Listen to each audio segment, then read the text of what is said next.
Путешествие во времени приглашает жителей Чувашии Национальный музей. Завтра в 14 часов на площадке перед музейно-выставочным центром на бульваре Купца Ефремова начнется погружение в мир детства. Там открывается выставка, которая так и называется «Билет в детство». Уличное пространство музей наполнит воздушными шарами, мыльными пузырями и самыми популярными в СССР детскими играми. На самой выставке посетителей ждут не только куклы, кубики, машинки, но и ручки, пеналы, тетради, учебники, портфели, даже одежда.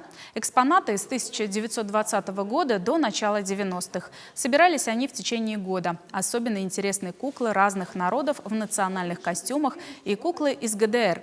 Экспозиция оформлена в виде квартиры, в которой живет простая советская семья – мама, папа и двое детей. У каждой комнаты отдельная тема. На экранах, которые стилизованы под телевизоры советской эпохи, будут демонстрироваться фильмы того времени. В день открытия выставки с 14 до 15 часов каждый посетитель унесет с собой воздушный шарик и получит фотографию на память.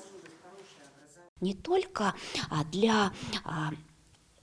для тех, кто родился и жил в 20-е, 90-е годы, а именно для тех, кто хочет узнать поподробнее об этом времени, самим погрузиться в детство, рассказать детям своим и внукам, что тоже очень ценно.